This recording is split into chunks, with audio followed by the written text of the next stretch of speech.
Hello everybody, it's Jess here with Bless Jess. Thank you so much for watching today. Welcome to our weekly Bible study and welcome to another car Bible study. This is probably going to be the last one in the car. Maybe. This is the last week of school. Things are super crazy busy and I don't know why I think summer's going to be any slower, but maybe at least I'll be able to make them not in the car because I won't be in school car line. But I wanted to do a little bit of a different Bible study this week. So we've been going through the book Without Rival. We are still going to continue on to go through that. However, I don't know. I've just been dealing with some stuff this week. Everything's kind of come to a head with some things I've been learning and going through.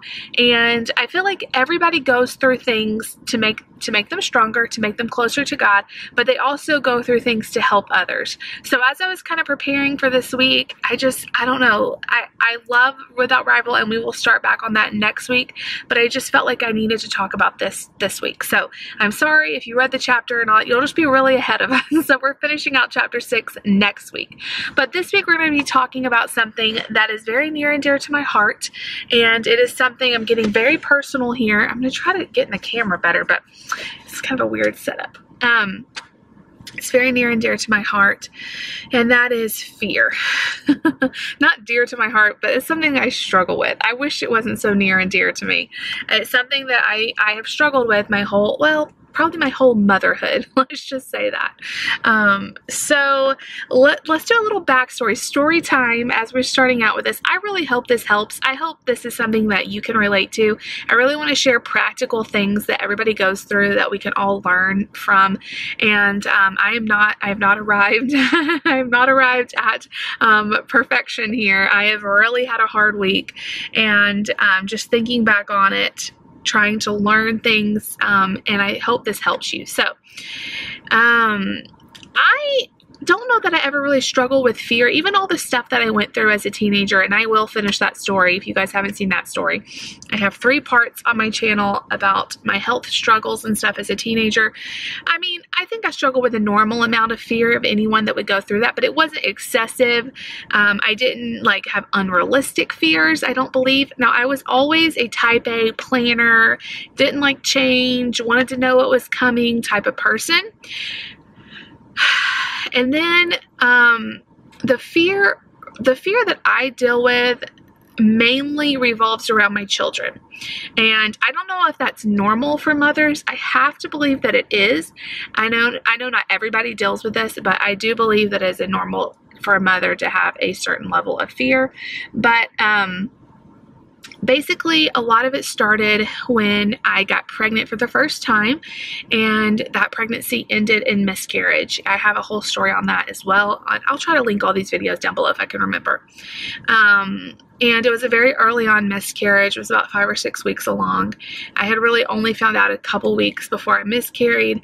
That kind of, and as I was thinking back this week, why do I have so much fear over my kids? I felt like that miscarriage kind of started, it started me down the road of fear. So only 2 months after we miscarried, I got pregnant with Nate. And as you can imagine, starting out that pregnancy, I had a ton of fear that I was going to have another miscarriage. And the miscarriage hit me very, very hard. I still have a lot of emotions about that miscarriage. I'm really going to try not to cry through this. I have a lot of emotions about that miscarriage, and it is like a grieving process you have to go through. So obviously I was very, very concerned when I got pregnant with Nate that I was going to miscarry. And I remember every single time I would go to the bathroom and wipe or whatever, I would always look and see if I was bleeding. I was always nervous. I was always anything weird with his pregnancy. I was super on alert. Any weird cramp, anything. I was emotionally fragile with it. And my doctor was so supportive. She would let me come in and just hear the heartbeat if that's what I needed to hear. She realized that I had a lot of emotional fear. And I don't know, I guess I just thought once he came out, I wouldn't have a fear. That's a lie because it just got worse. So I don't know. I guess it's a normal thing. It's part of being a mom to want to protect your kids. But I feel like that ever since I became a mom, I have struggled with fear to the umpteenth power. So, just being afraid that he wasn't hitting his milestones. Of course, now we know that he has autism, but I was overly obsessive about that, even when he was just a few months old and had no signs of autism. Being overly worried about SIDS, being overly worried about anything that I could be worried about. I was super worried about with him, and that just continued on with Lucy. She was kind of a high-risk pregnancy, and we had some issues with her not breathing good when she was an infant, and that all just kind of played into my fears. And now today I have 2 healthy kids. One is 6 and one is 4. Actually, one's about to be 7 in 2 days. And one is 4, almost 5. And they're not at that baby fragile stage anymore. And they're healthy, they're happy, they are a ball of energy, and they run and jump and play and do all the things. And yet I super duper struggle with fear over them. I struggle with irrational fear. So I know all of us are afraid that, our kids are going to get hurt or anything like that. Like they're going to, there's a certain level I think that all parents, have in the back of their head.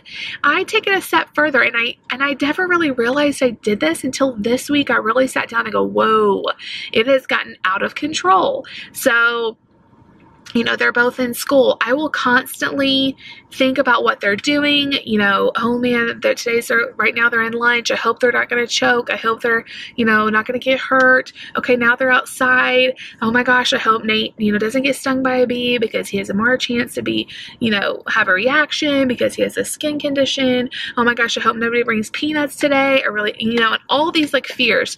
And if the phone rings, then I'm terrified it's the school. I imagine like all these bad things that could be happening. The next call, instead of thinking it may be just a telemarketer, which it normally is, I'm imagining, oh my gosh, this is the school and somebody's hurt. And all of these things constantly go through my head. And it's almost like I don't even realize it sometimes, and I find myself thinking about these things. And what I have found is it is the enemy. It is the enemy trying to distract me and steal joy and steal my peace. And it all kind of came to a head this week because Nate threw my phone in the toilet, or he dropped my phone in the toilet. He didn't mean to, but it is ruined. And so I've been without a phone for about 4 days now. And if you grew up like me and you're used to having your phone, I wasn't used to having a phone. It wasn't super normal for us to have phones until maybe I was like 18 or something. But still, I am used to having my phone. Like I don't even like driving anywhere without my phone because I'm constantly thinking, I'm going to get an accident, I'm not going to have my phone. Or like right now, I'm sitting in the parking lot of the school. I'm thinking, oh my gosh, I don't have my phone. If Nate has a meltdown, if he gets hurt, there's nothing I can do. They don't even know. I guess they could come look in the parking lot and see if I'm here, but I have no way. So I've given the school David's number and told them to call him, and that's all I can do. But it's brought up all of these fears within me. My safety net of my phone. I know if Nate needs me, his teacher is like literally a phone, a text away. And it's brought up all these fears this week. And I have been also dealing with the fear of summer coming. And I've tried to like put into words why I'm afraid of summer. And I think it's that. So I go through, like any situation, I have realized I go through like the danger list. Okay, they're at school, this could happen, this could happen, this could happen. They could get hurt on the playground. They could choke on their food. I realize this is totally irrational. But now that summer's here, there's a whole more list of danger. We're going to be going to the beach. There's the ocean. There's the fear of drowning. We're going to be around pools. David's mom and dad have a pool. When we visit them, I go into hyper alert where I don't really want anyone else helping me watch them. I want to know that they're in my eyesight, that they're not going to get away from me and get in that pool. It is a way of living that is not healthy to have this much fear. And with summer coming, my little of control, I know if they're at school, they're at school. And now they're going to be doing lots of different things. We're going to be at the beach, at the lake, at the pool. So I'm having to come to grips with that, and it's also change, and it's also the fact that they're growing up even more that's getting to me, and it's the fact that I have no phone. Okay, so I've just done 10 minutes of ranting on why I have fear. So I've been in a funk this week. You know, I've talked to my mom, I've talked to my husband about it. They've been giving me advice, you know, trying to, you know, tell me about fear and, you know, where it comes from, and the fact that this is just the enemy and you have to put your mind to think on good things and all the things. By the way, there's like a ton of people in this parking lot today. They must be having an award. So if you see people walk by, they may be looking at me weird. I don't care. But what's really helped me this week in the last few days, I've kind of processed, like I knew I was having fear, but I hadn't processed maybe where it was coming from or all of the things I've been dealing with that have just been kind of in the background. And so one of you left a comment about the Minimal Mom. I love her channel. I watch her channel all the time, but somehow I got unsubscribed from her. I didn't mean to, and I hadn't watched her in a while. And I did not know that she had faith-based videos. Like her sister is a minister, her twin sister, and they did these faith-based videos, which I love them. I started watching them. I love them. They are so practical. You guys need to go check out the Minimal Mom. Anyway, she's an amazing YouTuber, but she also has a lot of faith-based videos. And you guys were telling me that one of the ones her twin sister did this short little video about fear over our kids. And it all kind of hit home on that video. And it's something that I kind of want to have to replay over and over when I need it. But she just talks about fear and how we can trust God with our kids, and worrying, and I know this, worrying about all the bad things that can happen doesn't change any bad thing from happening. You know, we have to put our kids in God's hands, and I say that, I tell God, I'm giving you my kids, I trust you with them, but then I have all this fear, so that's not trusting Him. It's just, she talked about, you know, what are some practical ways that we can give the fear over to God? And she talked about reading Psalm 91 over your kids, which I'm going to read to you guys in a minute. I actually found this little printable on Google. I just typed in Psalm 91. So I've hung this on my fridge. And whenever I start feeling fear, I read this and think about my kids and the fact that He is good and He loves them more than me. And me trying to control the situation doesn't stop them from getting hurt. It doesn't make anything better. It just makes me miserable. And in turn, it's going to make them miserable because I'm not taking care of myself. And I can't take care of them if I don't take care of me. And then she typed out a little prayer printable card that I'm going to read to as we close this video. But I just thought maybe some of you dealt with fear over your kids. I don't know what it is about being a mom. It's that whole thing of having your heart walk around outside your body. The worst thing that could ever happen to me is something happened to my kids. And so I feel like if I am super diligent and super focused on them, then nothing can happen to them, that I'm somehow preparing myself. But all it's doing is making me miserable, and it's showing God that I don't trust Him with my kids. And I need to let go. I think Nate throwing my phone in the toilet, although it's cost us a good little bit of money to get a new one, and it's cost me several days of not having it, I think it was good because I used my phone as a source of a safety net. It had to be right by me. I had to check it every 2 seconds because something bad could be happening. You know, if David is home late or he leaves late or, you know, there's a holdup, I'm constantly worried, well, he must have gotten in an accident. That is not a healthy place to live. God says in the Bible, 365 times in the Bible, it says, do not fear or do not be afraid. Why would He say that so many times if it wasn't important? One for every single day of the year. Why would He say that if it wasn't important? It is important. It's important for us to stop living in fear. It does not do anybody any good, and it is the way for the enemy to distract me. The enemy knows he doesn't need to come at me with temptation of alcohol or drugs or lying or some of these other things, but he can come at me with fear, and that's going to distract me just as good as anything else. So realizing that is also a big reason why I turn to food, because I'm afraid and I eat my feelings. There's so many things that I feel like the bottom line is I'm afraid. I'm afraid to let go of my kids. I'm afraid to let anyone help me with them. I'm afraid every single moment I'm not with them, and then the moments I am, I'm afraid to go anywhere and do anything because I'm afraid they're going to get hurt.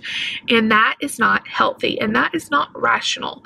And I really want to do my best to constantly realize that when these emotions come up and do some practical things to change my focus and not think about these things. And this is the thing, just because I realize it doesn't mean these feelings go away. They don't go away. I'm sitting here telling you I still have had these feelings come up, but when they do, and you can say to yourself, okay, I'm feeling this feeling that is not rational, and then you switch your mind to something else. You know, the Bible says whatever is good, whatever is noble, whatever is pure, whatever is lovely, think on these things. And so thinking about things, I know it's hard in the moment when fear rises up to think about good things. That's what I've been trying to do. Also, having worship music on. I feel like that sets the tone in your house of just a peaceful, joyful environment. So many times we listen to the news, or we listen to documentaries, or we listen to podcasts or whatever, and a lot of times it brings up a lot more fear and a lot more anxiety. When we could turn it into a praise. And we hear this uplifting music just in the background, it really, really helps. So what we're going to do now is I want to read you guys Psalm 91. And if you're struggling with fear in any area of your life, if you're not a mom, but you're still having fear and anxiety, I really think Psalm 91 is going to be a great help to you. And then we are going to read at the end, instead of me praying, we're going to read Dawn, that's her name. No, Dawn is the sister. What is the other one's name? Diana. Anyway, it's her prayer. I think it's Diana. We're going to read her prayer over our kids. And I think this is a great prayer to print out, put on your fridge. Anytime you're feeling anxious, read this prayer and rededicate your kids back to God. Because this is the thing. If something bad does happen to one of my kids, and, you know, we all live in a life where something is going to happen, God will give us the strength and the grace to get through it. And He will be with us through every single step of it. And He's with my kids at school. I don't have to micromanage God. I don't have to say, God, remember, they're at lunch right now, so please, you know, make sure they don't choke. And I say choke because Nate has a very bad tendency to cram food in his mouth, so I'm very, very afraid that he's going to choke. God's with him. He's got them. He's got teachers with him that have got it. They know what to look for. You know, we've prepared. So many of you guys, when I say I'm afraid Nate's going to get stung by a bee, you're like, why don't you just carry an EpiPen with you? I do. I do have an EpiPen. But see, that's what I'm saying. It's not rational. I have prepared all the steps. You know, I have done all the things. So now I just need to relax. It would be one thing if I said, I'm afraid Nate's going to get stung, but I never went to see the doctor. I never got the EpiPen. So I've done all that. So worrying about it doesn't do anything more. So anyway, y'all, I used to be a nurse. I mean, I graduated from nursing, and now I'm not. I'm at home and doing YouTube and selling paparazzi jewelry. You guys, look at these beautiful earrings and this beautiful bracelet that I just found out matches my shirt. And I worked with kids, and I would see these parents that were so nervous, and they were so upset if their kid was in the hospital. And I just could not relate to them. And I remember thinking, like, what is wrong with these parents? Like, they have something that's very treatable. It's no big deal. I remember thinking that. And now if my kids get a stomach virus, I am like so upset and in tears and don't want to ever see them go through any of it. So now I feel so bad because I totally get it now. And I think when my kids get sick, I am even more anxious than ever. And I don't have to be. So what we're going to do is I'm going to read Psalm 91, and whatever you're afraid of, just listen to this. I dwell in the secret place of the Most High. I live in the shadow of the Almighty. He is my refuge and my fortress. He is my God, and I trust in Him. He delivers me from any and all attack or threat of the enemy. He covers me with His feathers. I take my refuge in His wings. His truth protects me. I am not afraid of anything, not the terror by night or the arrow by day, nor the pestilence or destruction. Others may fall, but no threat shall come near me. No evil will touch me, and no plague shall touch my home. He gives his angels charge over me. They keep me in all of my ways. They hold me and protect me. I am a conqueror. The Lord God, the Most High God, has set his love upon me. He is with me in trouble. He delivers me and honors me. He satisfies me with long life, and he grants me salvation. Blessed be the name of the Lord. Okay, so that is Psalms 91. Do you see how reading that when you're afraid would really give you joy? God is here to protect us and to love us, and we can count on him. We can count on him. And every time I feel fear, every time I feel like the school's going to call me and tell me some horrible news, I'm just going to read that verse and think about the fact that God does send his angels to protect us.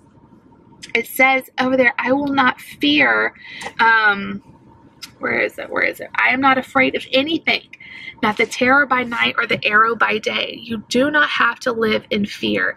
And it is a constant battle of your mind to turn away from the fear and turn to God. But you can do it. I can do it. You can do it. So we're going to close this out with reading a prayer for our family. And I will link their video down below where you can print this out yourself. It's so easy. It's just a printable. And I'm going to hang this in the fridge. You can put this in your car to read to your kids before you drop them off somewhere, if you're struggling with fear, or just to have by your bed to read at night. So here it is. It's a very short little prayer. Let's pray together. Lord, thank you for my family. I bless my children and each of their unique gifts. Fill each one with love, compassion, and understanding for a new day. Protect them. Keep them from harm, illness, and temptation. Give them confidence, peace, and perseverance in trials. Bless their teachers with wisdom, understanding, and a heart to serve. Thank you for leading our family, guiding me as a parent, and making us more like you every day. I bless my family and commit them to you in Jesus' name. Amen. So, I just love how practical these tools are, because so many times we say, well, fear, all you have to do is turn to God and give him the fear, but it's so hard to really realize, like, how do I do that? And I think these tools will really, really help. And like I said, just becoming more aware of it. So I really hope you guys liked this different Bible study. And we may do this sometimes, like if I feel like there's something I really want to talk about, we'll just pause on Without Rival and then we'll pick it back up. So I'm really excited to finish the last chapter. Chapter 6 is not the last chapter, but the chapter we're working on, the last part of it. Chapter 6, the gender without rival is what we're going through right now. I'm really excited to finish that up next week. If you like this video, you know what to do. Give it a huge, big thumbs up. Leave me a comment down below. Please subscribe if you are new. We would love, love, love, love, love to have you a part of our YouTube family. And everybody, go in peace. No more fear. All right, you guys. I love you. See you later. Bye. Make me blind. You will always be there. There's no doubt in my mind. You will always be there. Heading out to see ya and leave the rest behind.